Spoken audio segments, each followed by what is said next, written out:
gets an idea and there's no confusion. So why don't I start by introducing everybody else first, and then sure. Unless you want to take over, Sean, we'll introduce No, Joe, keep first. driving, brother. And hello, everybody. Thank you so much for being here on Mastery Monday. And Mr. Joe Hagan, the illustrious, somebody that is a master of communication, integrous influence, and acceleration. Please continue, my friend. Yeah, so unfortunately, we had a few people cancel on us last minute, but we did get some, awesome replacements. In this case, even probably better than the original, right? So one of the guys that I brought on is a gentleman by the name of Neftali Mercedes. He spent his early years on Wall Street with me. He started, I believe, in 1998. Did a lot of the old stock trading for his clients, doing various investment banking deals. Today, he specializes in, alternative finance, where in the B2B space, he's been getting a lot of deals for small businesses and the PPP and the EIDL loans to help them survive with the pandemic. And I guess he has a cash advance side business as well that since the end of August has seen some signs of life. So Mercedes. Hey, Mercedes, how are you? He checked in before and he's there. And I hope he's not just texting. But Teresa, you wanted to introduce your guest as well? Yeah, totally. Can you hear me, Joe? I'm back. I am here live on the call. That was perfectly said. I'm going to start leaving out the 1998 portion of my resume. I don't want to keep dating myself. But yes, it's a pleasure to be here. Yeah. And Mercedes, how about a fun fact, sir? A fun fact about you. A fun fact. Despite, I've never been asked that question. That's quite an icebreaker. Lifelong committed to learning, and no matter what happens, I believe that there's an open door somewhere. Just got to keep putting one foot in front of another. Awesome, brother. And if I could follow up on the lifelong learning part, who are some of your, and anybody that would be well known that you would be an advocate of their work that you have studied? Oh, 1000% Anthony Robbins. As a matter of fact, right now I'm using one of his tactics that I learned about 20 years ago, which is no extra time. So I knew I had to block out 90 minutes. Instead of being at a desk with a phone interrupting me, I figured, let me go for my run and my walk as I integrated into this 90-minute block. And it's turning out 100% fantastic. Awesome. But more recently, Andy Shaw out of the UK, who has some really interesting things on mindset. And just keeping my eye on guys like Gary Vayner and Joe Hagan. Amazing. So Mercedes, real quick, can I share my fun fact? Sure. Joe, you cool with that? We're all good? Yep. Okay. So here's my fun fact. Because of Tony Robbins, I was a part of his Platinum Lions. There's an inner circle group of Platinum Lions. And I just came back from Arizona yesterday.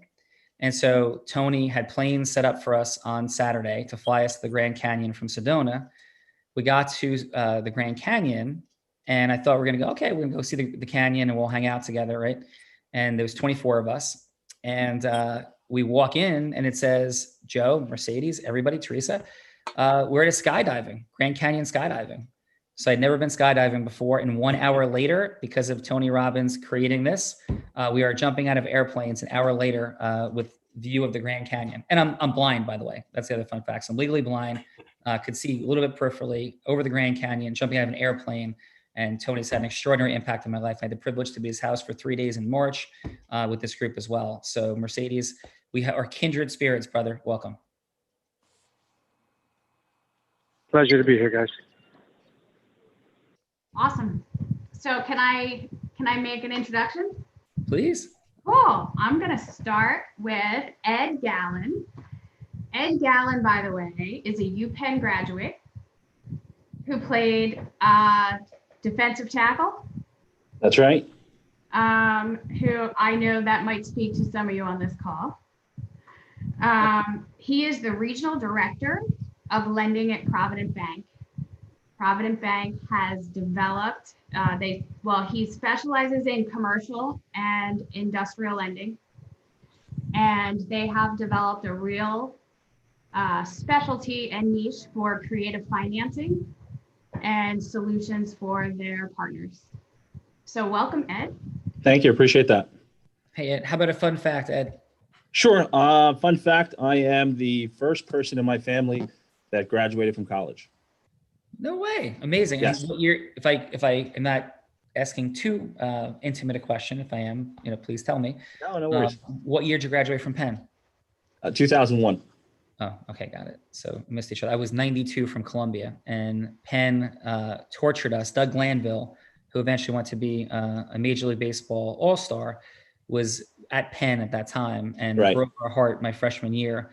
We had a shot to catch Penn for the league title and hit a monstrous home run at UPenn. So Penn tortured us. I think we won the Ivy League 3 out of my 4 years when I was playing at wow. Columbia. Yeah, so you guys had awesome programs back in that time for sure. Yeah, small world.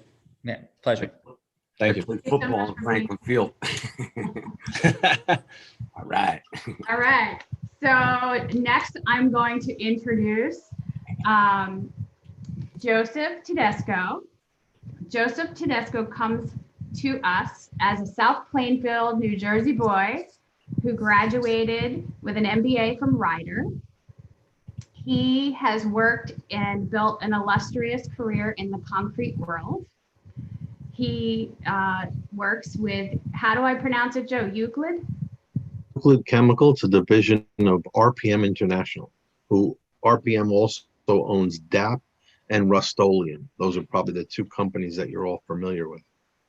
Thank you. And more importantly, Joe sits on the board of directors for the American Concrete Institute and chairs their regional awards committee, and also sits on the board of directors for the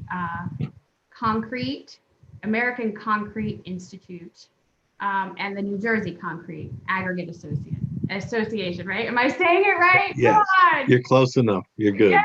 Yes. He's the founder of Crestwood Capital, which is a real estate holding company, and also Tower Realtors.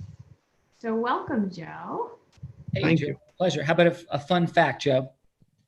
So a little fun fact. So for 6 years, I worked on the reconstruction of the World Trade Center. Oh, awesome job, man. Yeah. And so what? And So- where are you coming from today? Exactly. What's that? Where are you physically located today? South Brunswick. Okay, very cool. Well, welcome, Joe. Pleasure to have you. So, Thank you. Teresa and illustrious Joe Hagan. Yeah, so Joe, do you want me to continue introducing? Okay. Sure, keep going. So my next contestant, my next introduction is a little bit of real estate royalty in these parts of New Jersey. His name is Mark Hay. He's a graduate of Lehigh University. He's been in commercial real estate for the last 16 years. He's sold and leased over $145 million worth of real estate. He's owned large development, multifamily property and industrial portfolio. And he focuses on industrial sales, development, leasing in his current business at Keller Williams Commercial. Awesome. Mark, welcome, sir. Hi, nice to meet all of you. Nice to meet you. And what's a quick fun fact? I was thinking about this, and I guess an interesting fact. I don't know if it would be considered fun. I am just about to become a brown belt in Brazilian Jiu-Jitsu, and the reason I bring it up is, you were speaking about mindset, mentality, things like that. Jiu-Jitsu over the last 10 years that I've been studying it has taught me a lot about humility and mental toughness in a lot of aspects in life. And I feel like it's indirectly helped me with my business career. So my professor, David Adiv, is, I don't know if any of you know Jiu-Jitsu at all, but he is a black belt, 7th degree black belt under Royler Gracie, one of the famous Brazilian Jiu-Jitsu practitioners. Oh, Mark, that's super cool, brother. And for you, what brought you, if I could ask, into Jiu-Jitsu in the first place? This person moved his business very locally, to where I was living 10 years ago. So that was the initial part of it. And then, work frustrations in some cases brought me to it as an outlet to, just cope and learn. And then also just the physical nature of it, the the cardiovascular side of it is hard to replicate, and and just wanting to be proficient at a martial art. Yeah, and if I'm not mistaken, I think the first ever, they didn't even call it UFC then. It was whatever the first pay-per-view event ever in mixed martial arts, which at that time was like just dudes with no gloves fighting. Yeah.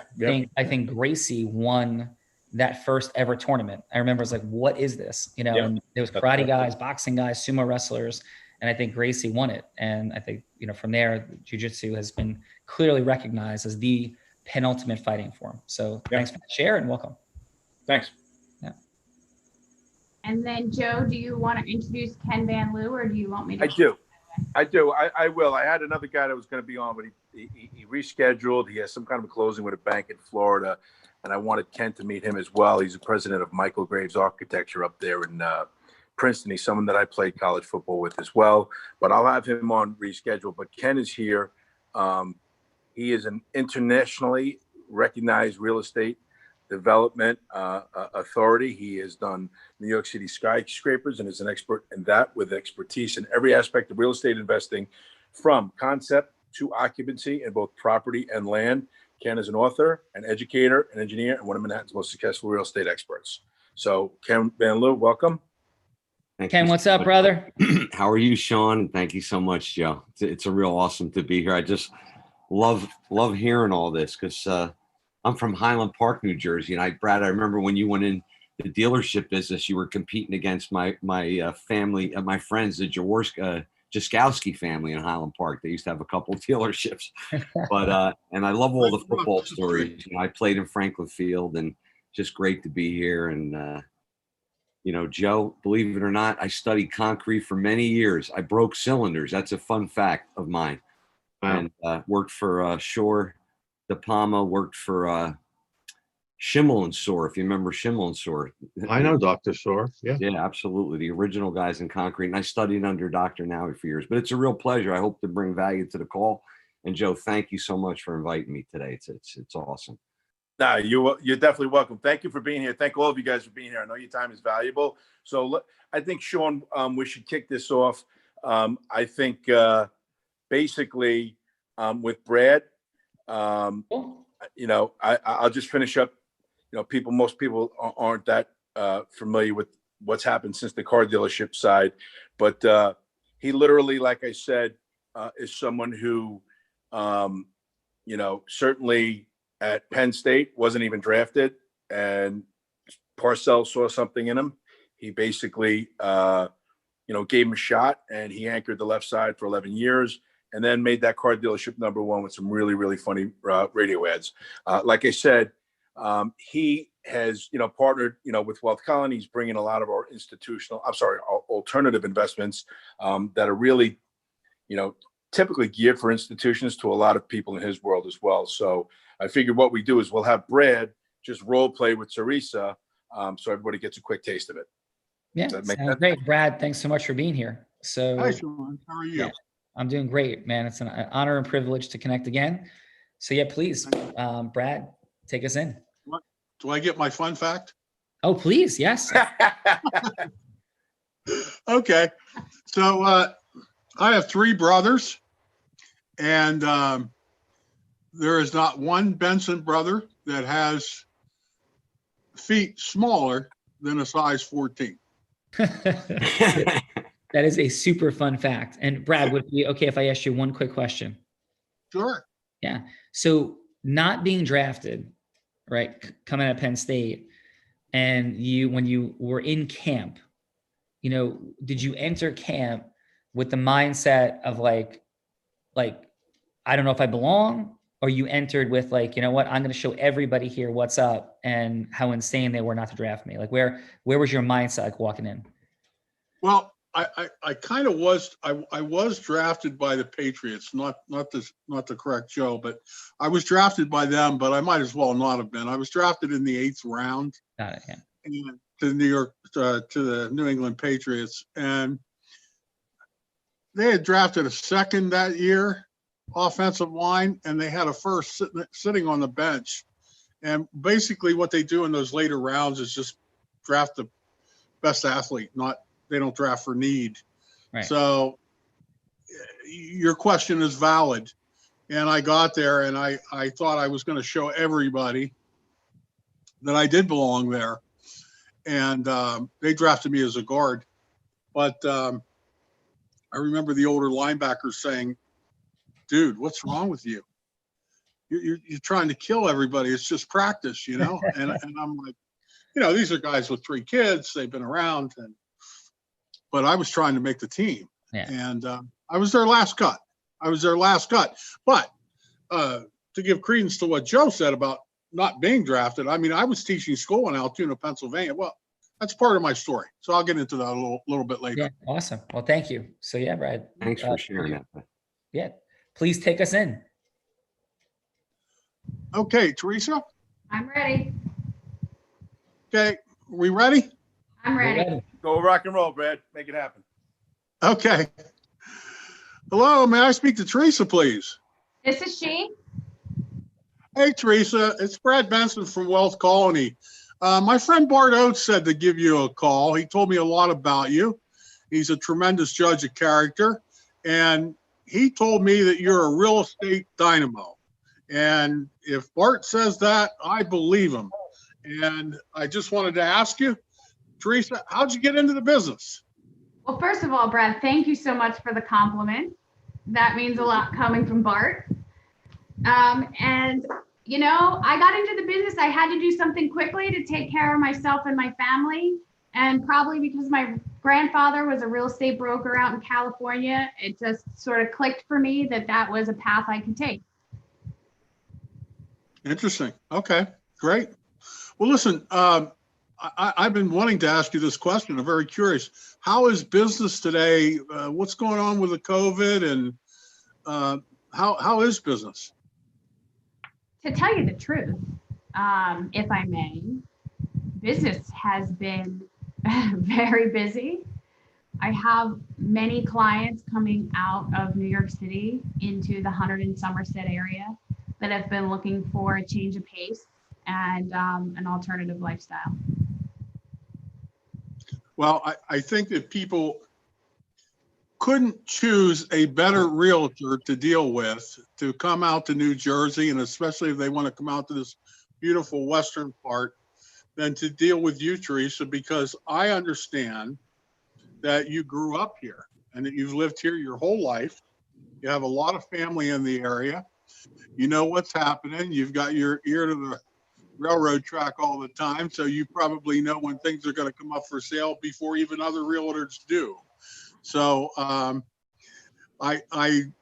believe it, and it's glad. I'm happy to know you, and I would encourage other people to get to know you, because if they want to find a deal and they want to find a beautiful spot, you're the person that'll find it for them, I'm sure. Thank you, Brad. I appreciate that. You're very welcome. So I'm glad to hear that things are going well for you. And, you know, I have to ask you, what is your end game? Because in the NFL, my end game was predicated to me by my hips being worn out. They were shot. I ended up having 2 hip surgeries and then a revision. That's a long story, but I knew that my time was done in the NFL. So obviously you're not dealing with things physically. It's just, well, you are. You have to go out and make your calls and everything like that. But when do you know when it's time to step back? I don't 100% know the answer to that question. Doing this for 20 years, I would imagine that at some point in time, I might lose my patience for people a little bit, but I think that primarily it'll be when my children start having families and I want to spend more time with grandchildren. Yeah, maybe some grandkids will do it for you.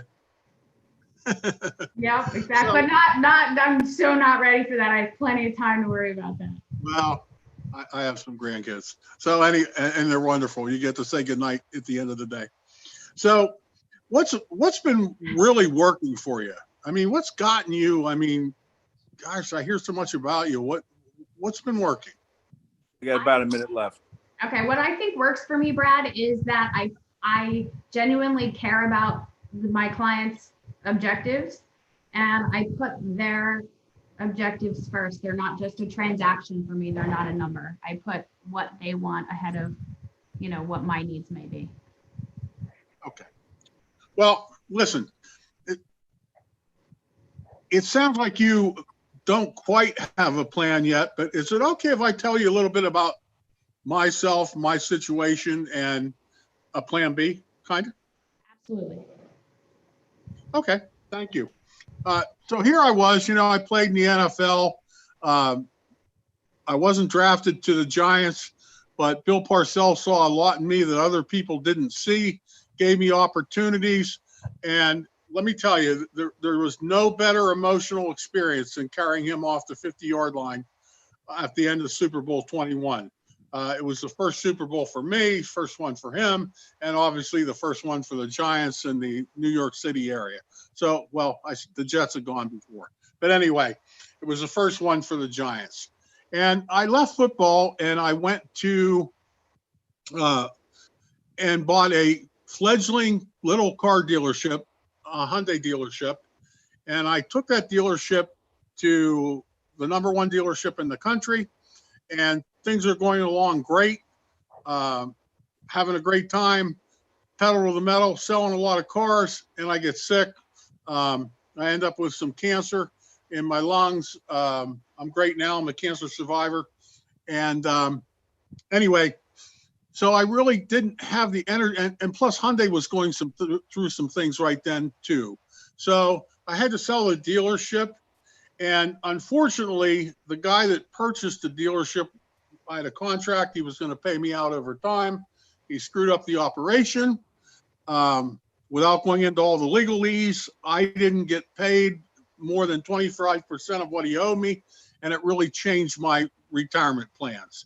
So you have to always be ready and have a plan B. And what I would like to do, with your permission, is to send you, because I've had the opportunity, and it's my goal, to tell people my story through Wealth Colony. And I would love that opportunity to do that. And I would love the opportunity to be able to send you 2 text messages, okay, with information about our company, how we have access to some of the greatest financial planners, alternative financing, no volatility of the stock market, and not the volatility of the ups and downs of the real estate market as well. So Teresa, would it be okay if I sent you a text message, that'll contain 2 videos, and it'll be coming at you as soon as we hang up? Yes. And I'll have my friend Joe Hagan on the phone too. He's my friend and partner at Wealth Colony. He's a great guy, and ex-Wall Street guy, can explain things very, very well. That sounds good. All right. Thank you. So be on Excellent your way. job. Super Bowl winner, Brad Benson. Brad, thank you so much, man. Thank you, Sean. Thank you. Yeah, artistry. So Teresa, how did it feel to roll with a Super Bowl winner, Brad? Not a Super Bowl winner, but as Brad pointed out, like the iconic moment of carrying Bill Parcells off the field. I mean, that's literally, if you're going to take one snapshot of the history of the New York Giants, that might be the snapshot moment to capture it all. So how did that feel for you, Teresa? It was awesome. And I love the realism in the fact that Brad has a mission to help people with a plan B, and that having a plan B transcends your socioeconomic status, Yes. Awesome. So illustrious Joe Hagan, where do you want to take it from here, my friend? I will say thank you to Brad, because I know he's got to get on some calls. I will say that I thought he was a little bit, he built some great rapport, but carried on a little bit too much for too long there. Should have got to his heroic identity. And followed up, on the next call. But anyway, he did a great job. I know he's got some appointments to make. So Brad, thanks again. It's funny. He'll just grab the ball and go do it. And if you watch NFL films, Parcells said, "Yeah, I never worry about Benson. He'll just get the job done." And Bill Belichick says, "If I ever had a player that got the most out of his potential, it was Brad Benson." And I just want to say that I see that. And he goes, "And I bought 3 cars from him." But in any event, I want to attest to both of those great coaches. Working with Brad has been awesome. So thank you, Brad. Awesome job, sir. Pleasure. All right. Brad. So Teresa, your next guest, your next contestant. I'm going to ask Ed Gallen to go Okay. next. And we're gonna keep this within 3 minutes. Sean, is that correct? Yep. I didn't want to introduce that with Brad, but yes, we'll go 3 minutes. It's going to be Ed with a minute to go, 30 seconds to go, and buzzer will be the conclusion. And just for everybody, the introduction to this concept, this is the 135th version of the real world that we've done. I've had the unique privilege of having 2 top 100 national jury verdicts in the country. I'm one of only 2 attorneys in America to have that between 2014 and 16, and the only one that was blind.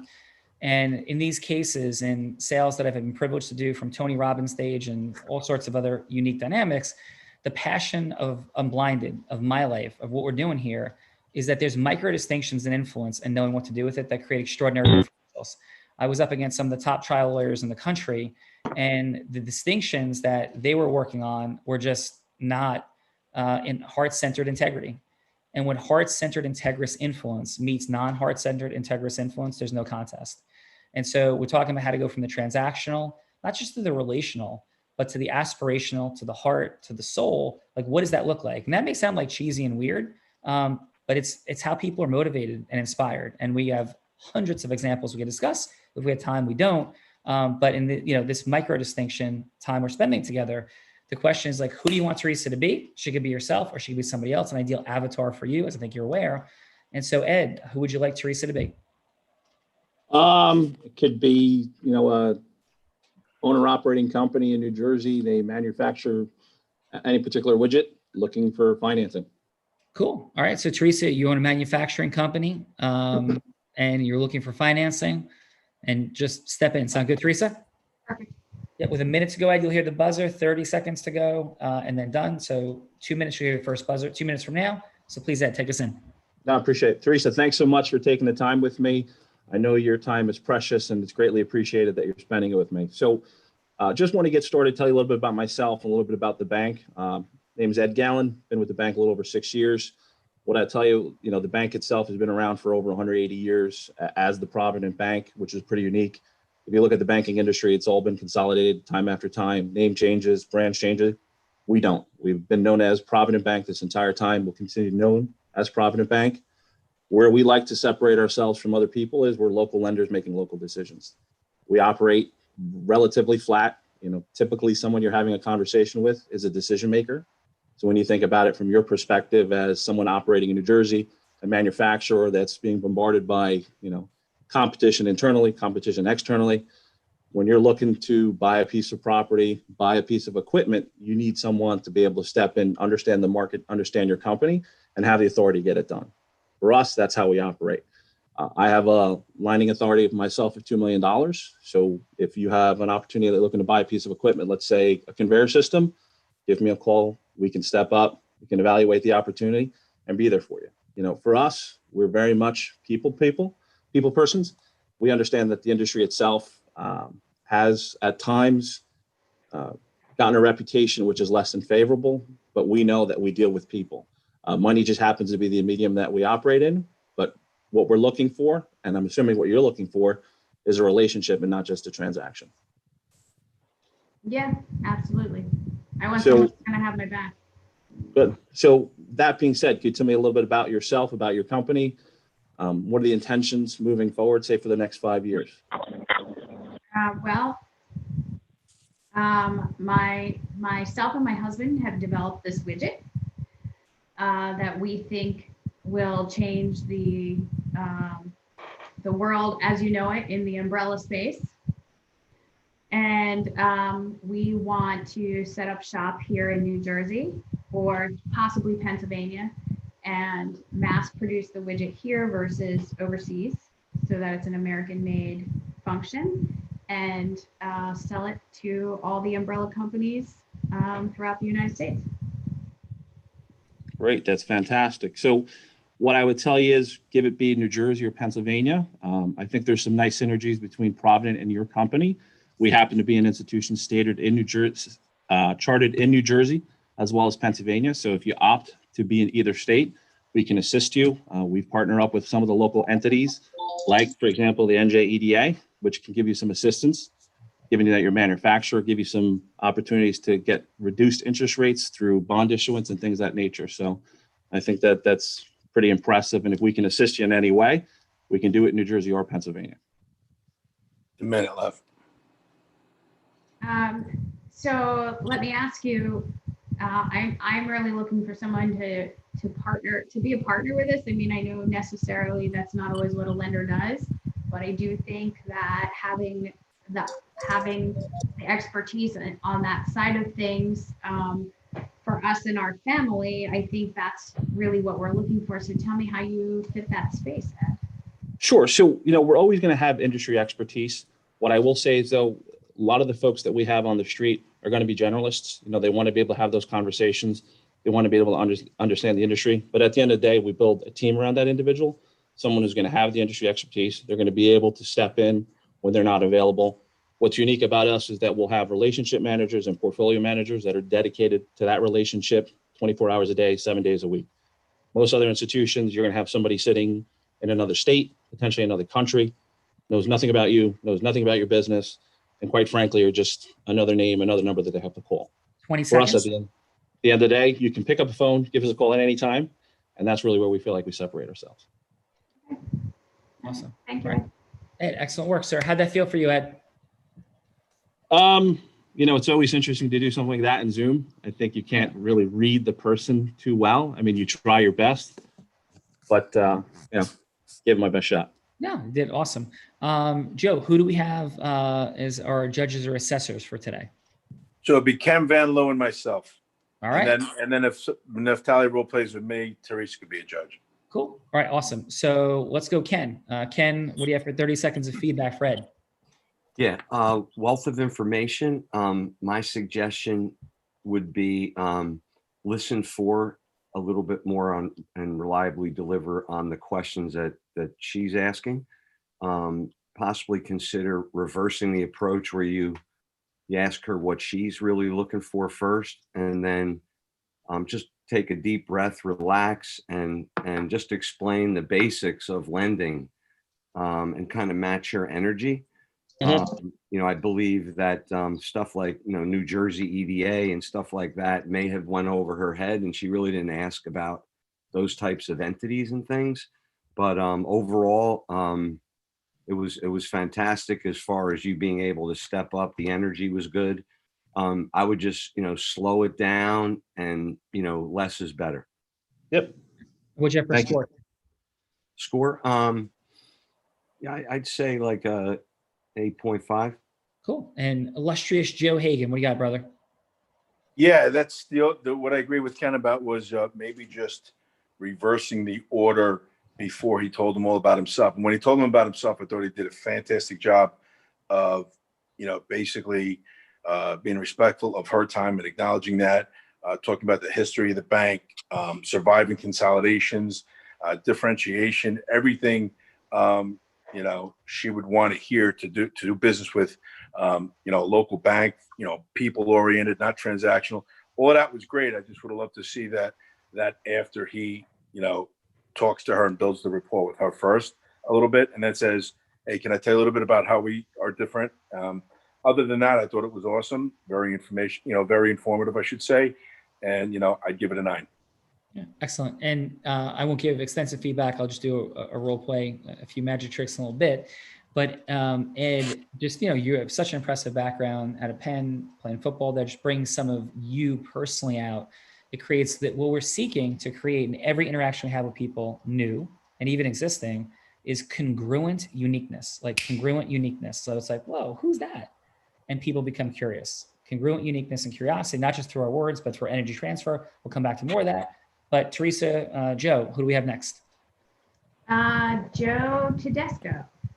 All right, Joe, who would you like Teresa to be? She could be a real estate agent. Okay. Be yourself. Joe, please. You got 3 minutes, All right. brother. You hear an alarm with 1 minute to go, 30 seconds to go again, and at time. So take us in, please. So Teresa, I have a bunch of spaces available, but my greatest challenge right now is renting office space. Okay. And so, with the COVID and everybody working from home, office space, the demand for office space has declined substantially. And so I need to market my properties, market myself in a way that I can create some demand for the office space that I'm looking to rent. What can I do better, different to help myself? What can you do better, different to help yourself? Well, I mean, the answer to that question, I would think, depends on, there's a lot of factors that go into that, right? What's the location of the office space? What's the price of the office space? What sort of amenities are you offering? If what you're offering so far, if the package of what you're offering isn't flexible enough, maybe making it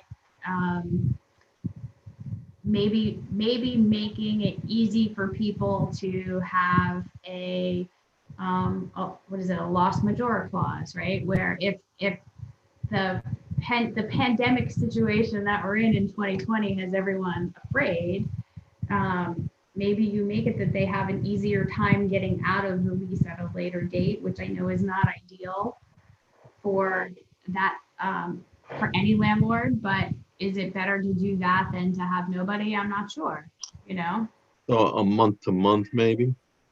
Yeah, or Rather than after a period of time, if it, it can be, you lock them in for a certain price for a period of time, but maybe you allow them 3 months notice to vacate if that's something that they so choose to do.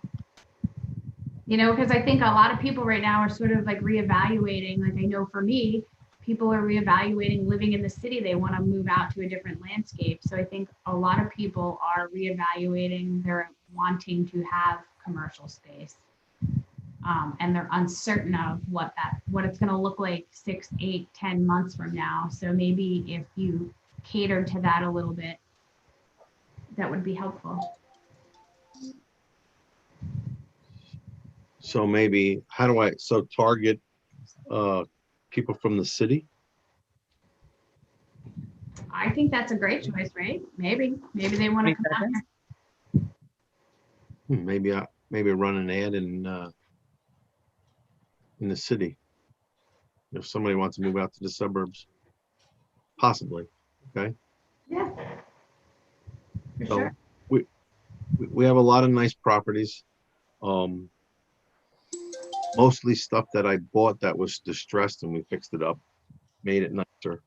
I have no problem with rentals. Those go fast. But right now, office space is dead, to say the least. And I'm just looking for creative ways to raise demand. And any ideas that anybody has, I would be open to suggestions. All right. Well, thank you, Joe. Teresa, how'd that feel? It felt good. I think he probably could have sold himself to me a little bit more, right? Like I could totally help him. And if I can't help him, connect him with the right people who can, absolutely.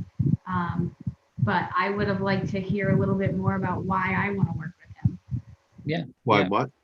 Why I want to work with you, right? Like if you're selling yourself, if you're trying to sell yourself to me to work with, then why do I want to? What is it that I, Yeah, Joe, And what would you like to hear? Joe, Like, why what are would you? make you? What would make you want to work with me? Yeah, Joe, what makes you we'll jump in a second. What are you proud of?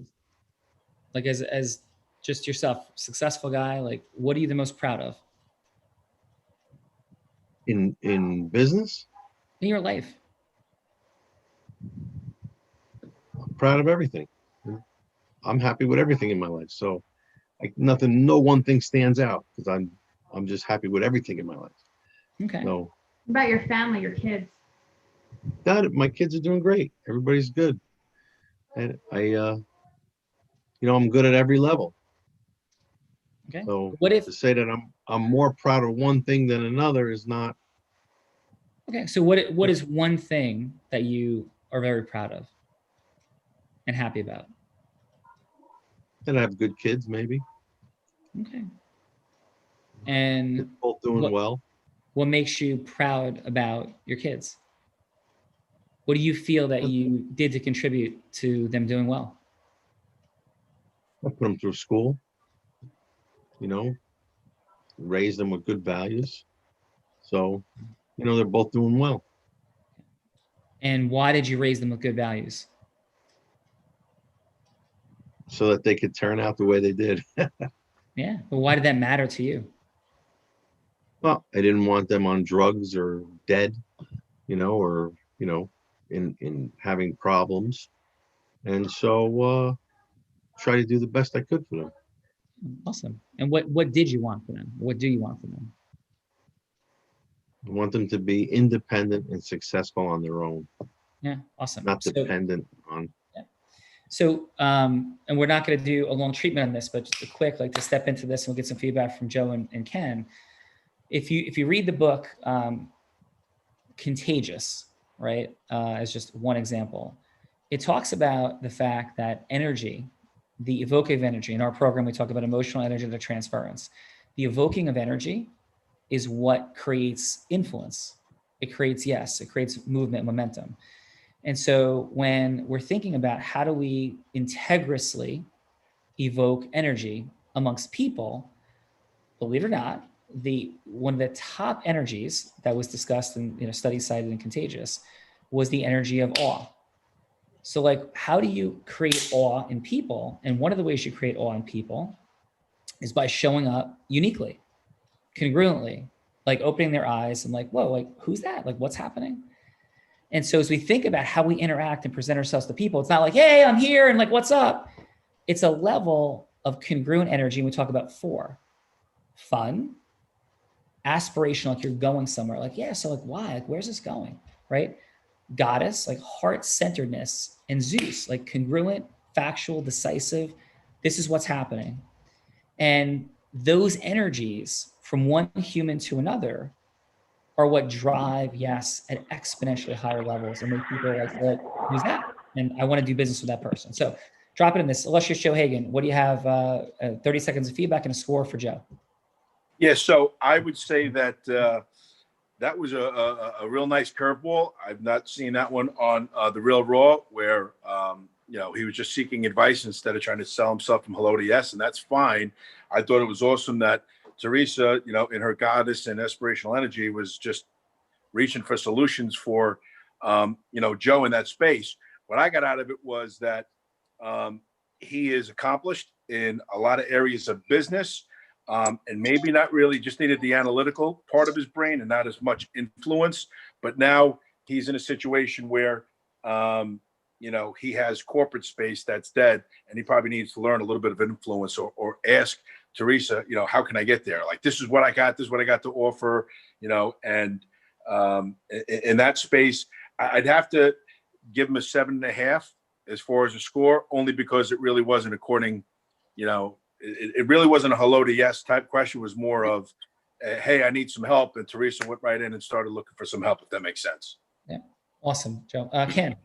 Yeah, I think it was great, and I see how he could have turned it into a hello for yes right away. And I'm using a little bit of energy right now to give you an idea, Joe, because what I really got out of you is like you are like a real concrete expert, and you're in real estate, right? And not many people come from like I did, construction or concrete, and get to develop like really cool things, right? So you know, when you went into the call, I would have been like, hey, Teresa, I hear like you're one of the hottest realtors around. Like, tell me what's happening in this disaster market right now. And then she goes in and she starts to talk about stuff. And then you go, you know, what's really concerning me is like, what the heck are they going to do with malls these days? Commercial real estate's upside down. You know, I'm in real estate. I have residential. I fix this up. We do value add, but my commercial stuff is struggling, you know? And I'm wondering, like, you know, how you can help me. And then as she starts to talk, because, you know, she started kind of like, I would say, the second phase of the conversation. And what the no to yes could have been is, hey, Teresa, do you think you could put all those things you just talked about in like bullet form and give me a proposal on what you guys can do, right? Because now she's given what you want, right? And but before you got in and kind of painted a doom or gloom because you came across with real concern, you know, and it's hard not to have that, especially in this market. I'm in it, right? But, you know, I say faith it till you make it a little bit sometimes. So maybe a little bit of faith, get her to generate some energy, you know, just ramp it up a little bit. But overall, I thought the call was great. But you have such a unique identity, like you need to share it because then she's going to go, I want to work with this guy, Joe. Right. And then you would have like touted her thing, and you guys would have been, you know, she would have said yes immediately. So, you know, good start, but turn it up a notch. That's it. And I would thank you to everybody for your courage and vulnerability for doing this.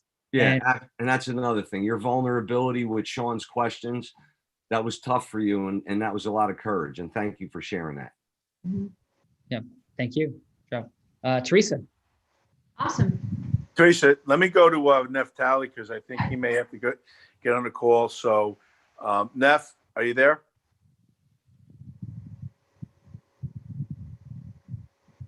Neftali, are you there?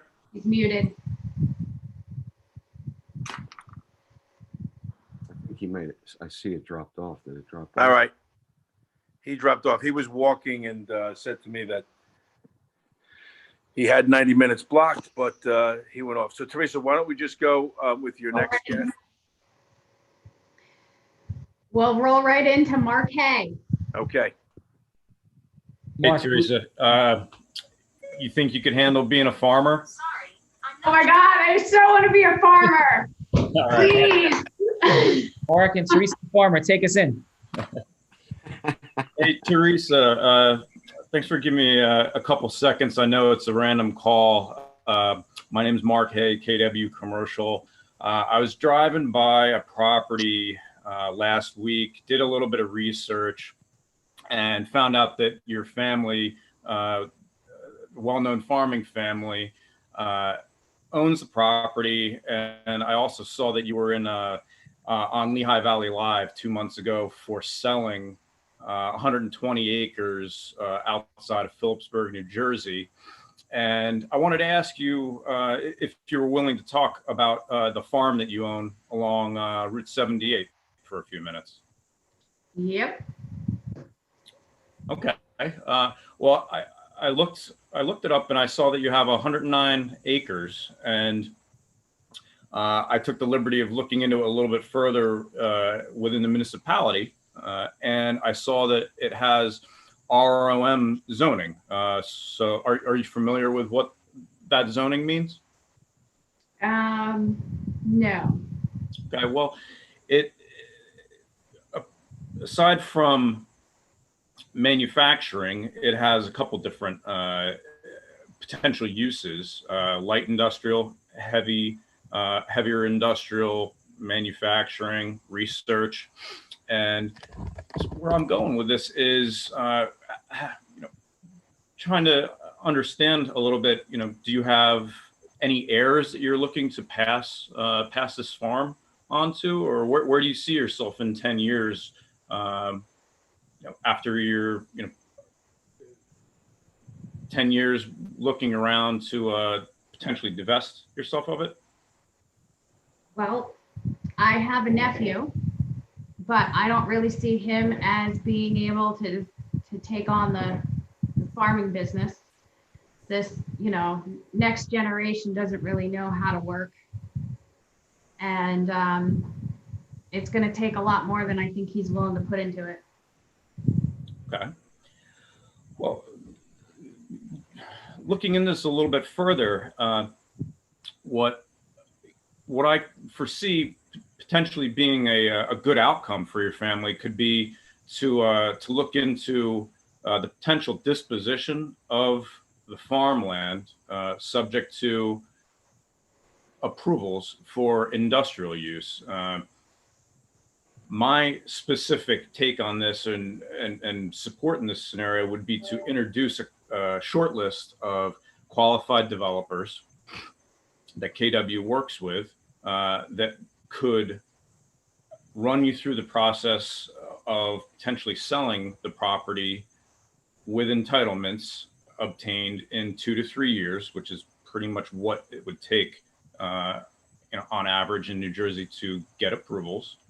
And as far as KW is concerned, why you would potentially choose to look at an opportunity like this with me is we're a regional powerhouse when it comes to industrial sales and leasing. Our group is highly qualified. We have fantastic market presence from Philadelphia into the northern New Jersey region. We also have national reach, which puts us in a position to reach out to end users that might want to eventually site themselves at the property. Without talking your ear off about all of these future what ifs, would I be able to, in 2 weeks, have another scheduled call with you to discuss in greater detail this entire development process for your property and what it might end up creating as far as the sales value?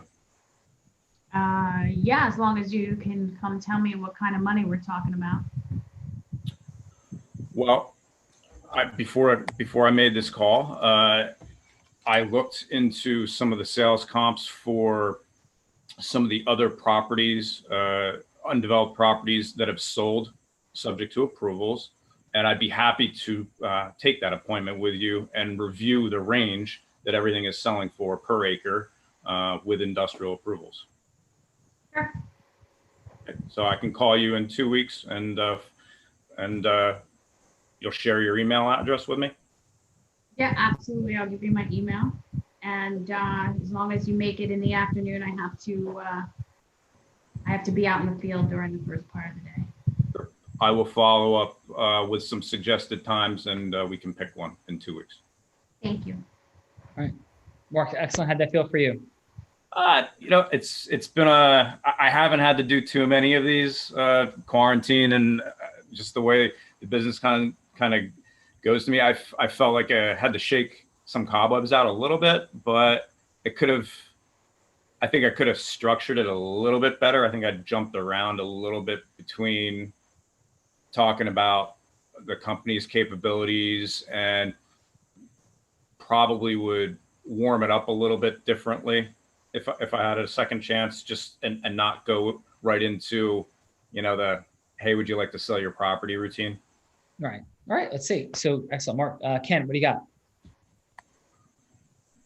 You're on mute. Yeah, Mark, great job. You got her to say yes, but I want to give you a 7 just so you can see how much improvement, which I think, and if you can look at it from like the first few minutes, you really just want to truly get rapport and stay away from the technical side. And I know we're only doing 3 minutes, but it's hard to get something done in 3 minutes. But if you were to break it down 3 minutes, get some rapport, and say that second 3 minutes is the next call, that could be just something I want you to think about. Because in the time that you spent before I heard you say contingent upon approval, you didn't really get clear on what she wanted with the property. The first thing I would have asked is, hey, how you doing during COVID, tough times? What's bright today? Just get a little bit of personal rapport. Ask her, I saw that property, before, I don't want you to think I'm a salesman, but are you trying to get rid of it? Maybe she then would have said yes. I wouldn't have said too much about the zoning because she's a farmer, right? I would have just got, hey, listen, I have these really strategic and awesome developers that I act as the control point, and I give you all the information you need, and I make sure that you're protected so no one takes advantage of you, and will help you through the sale of your property. Don't use the word disposition. That's for lawyers. Just kidding, Sean. You know what I'm saying. But, you know, are you interested in selling a property? Because KW is a powerhouse in the industry, and that's what we do. Is there any way I can get you next week? I'd love to walk the farm with you. And then when she gave you a yes, you should have just said, okay, that was it. About, you know, just say, I'll be there next week. Thank you so much. Bam. Yeah. Good job, though. How about first score, Ken? Oh, 7, you said. Yeah, I Right. said 7. Yeah. Illustrious Joe Hagan. Yeah, so he basically self-diagnosed, some of his issues, and just could have been a little more succinct. And he was talking a lot about, zoning and a lot of technical stuff that a farmer may very well know, but like the back of her hand, and may not know. A lot of what he does and what his company does, Keller Williams, was out on the table. I didn't hear anything really personal about himself. And I just think he could have packaged all of what he said a lot quicker, and almost like in a bullet form, and then say, here's a proposal. We can do all of these wonderful things for you. We can put all the options on the table. Let's do this. Let's have a cup of coffee. Let's have a follow-up call. And I'll put all of this in front of you, and then we'll have a much more intelligent conversation then as far as your options, and we'll take it from there. Yeah. But other than that, it was the cadence was a little slow and drawn out. He could have brought it, a little quicker. And I would also give him a 7.5, just because he has it all there. He just got to tighten it up, and it's a 9. And the farmers are such a different breed. Go, Teresa. I was gonna say farmers are such a different breed to communicate with. That it's not your normal, having a conversation with anyone on this call is completely opposite of what it's like to talk to a farmer. You know what I mean? Like with them, it's really all about the land and how things used to be, and the business part of it is like 10% of the conversation. Yeah. Here's the objective reality. Whether it's Donald Trump, whether it's Mother Teresa, whether it's an NBA Hall of Famer or a Super Bowl winner, whether it's your high school teacher, your best friend, an attorney, an accountant, or a meditative, alternative plant medicine, smoking, holistic healthcare provider, every single one of those people has pain. Every single one of those people wants what Oprah Winfrey said, why she held the microphone for 30,000 people. They want some human that they believe is authentically listening, through their listening, to tell them, I see you, I hear you, and what you say matters to me. Federal judges, I've had that happen with. People that run training programs for multinational corporations have in 15 minutes started like, okay, what's your pitch? To 15 minutes later crying in the office, telling me about the drug problem their son has, and saying, I don't know why I'm telling you this. It's never happened before in my entire life. I've never told anybody. Now, we could use that and harm people. And that's why it's called integrity-based human influence, because we won't. But people desperately desire, and they will go head to head and transaction to transaction, or they'll go heart to heart in business relationship for life all day long. And then they'll logically justify, to the most logical of thinkers, allegedly, they will logically justify why to do business with you because they like you and care about you on a heart-centered connection, as Robert Cialdini talks about in his book Influence and all the incredible studies cited there. So, Teresa, Joe, do we have any other fine folks? No, Awesome. Okay, so just as we take this home for today, if this is, let's go this way. So, Teresa, any final from you? No, a final from me would be that I hope this is not the ending, but the beginning of an opportunity for us all to have some ecosystem mergers together and build strategic alliances. Yeah, awesome. You know what? Okay, let me just, before I go to Joe, let's do a quick thing real quick. Yeah. Mark, are you still there? I am. Yeah, awesome. So can I just ask you a question? It seems like you've had an incredibly successful track record, $145 million done. How does that feel for you? Well, my career, that's not really, I mean, I really only started full-time in commercial brokerage a couple years ago. And before that, Teresa had mentioned, I've been in and around commercial real estate, whether it's property management, ownership, or brokerage for 16 years, development as well. And, now, I mean, it's, sometimes it's, if you had asked me that a couple months ago, I would think it was pretty daunting because, where do we go from here? Right now, it's probably one of the most exciting points in my professional career, just because I'm doing it a little bit differently. And yeah, it's just a great age. I feel like I'm still somewhat young, but I also have a very good track record and experience level now, and now you can be dangerous. So, Yeah. So I hear a tremendous confidence and certainty inside of you about where you're going from here. Yeah. But out of curiosity, why? Like, what is your vision? What do you want to create? And more importantly, why do you want to create it? So I hear you're going to build more, grow more, but what drives you in your heart? Like, why are you doing all this? Just constantly, self-improvement, and, part of self-improvement, it's not always, monetary gains, but there's a lot that comes from monetary gains that you can afford yourself in this life. And, honestly,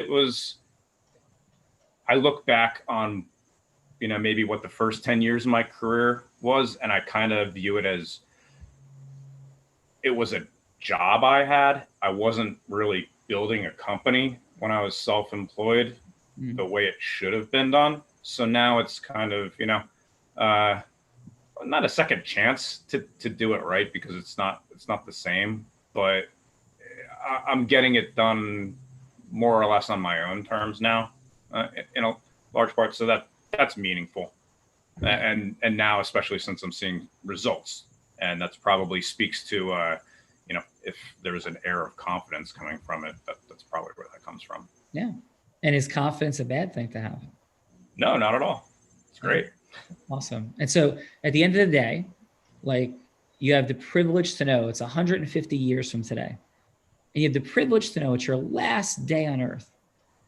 What do you want people to say about you? Oh, that, work-wise, or just in general? In general, what would you want people to say about you? I don't know. I mean, you asked where the value is. I would say, if there is, you asked a pride question earlier. Yeah. If I pride myself on anything work-related, it's I'd like to think that the majority of the work I do benefits the communities that I operate in, and I generally speaking do care about that greatly. So. I would hope that, 150 years from now, I would be remembered for doing good real estate work that was actually helpful to those and would benefit entire communities. That's awesome. And so listen, it's been a pleasure, and I really thank you for being here. And I think most critically, as we look forward to all the things that we're doing, it's with that sense of vision, and the more open, the more vulnerable we become, and the more comfortable we help people to share their heart, where they're headed, why they're headed there. That's what creates a depth of connection and acceleration. And as we begin to think about, like, what's attractive for people to want to do business with people, is that people have vision. Like, people have vision. They have energy. They're making something happen with a purpose. And the purpose is a positive one, of mutual value, of impact, of acceleration. And that's what people want to do business with and create.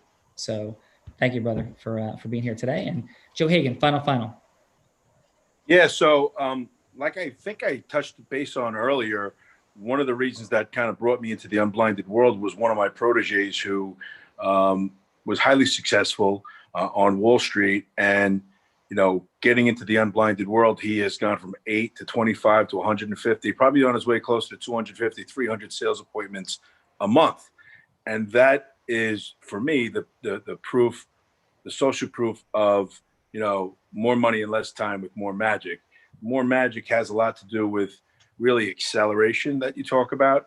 And for everybody else here, the acceleration that I learned instantly was your ecosystem. What is it really worth? Do you even know? How can you bring value to it? How can you actually get equity and monetize it and merge with other ecosystems? And that's one of the functions. When Teresa talks about let this be the beginning, not the end, that's one of the other interesting things that, you know, we help you do. We'd be happy, you know, to investigate if we want to do that, you know, or anything else going forward and helping each other accelerate in business. So, and thank you everyone for being here today. Yeah, really appreciate it. And, you know, final core distinction is that intentional building of your platforms to generate sales meetings for yourself is the greatest thing that I see not done. I had the privilege, I own a 125 person law firm. I built a 40 person law firm in 2 years with no money on my credit card. And it was all built relationally, but not random relational, not through networking, through speaking platforms and merging with other leaders to create access to people who want to do business together from a perspective of leadership. If we never talk again, here's the distinction. If you're not going to go speak, I would never go to an event unless it's for charity. For charity all day long. If you're not going to go and have an opportunity to open your mouth and speak, don't go. Build your own events, build your own platforms, change my life. Have a beautiful day. Hope to talk soon. Thank you. Thank you, everybody. Awesome.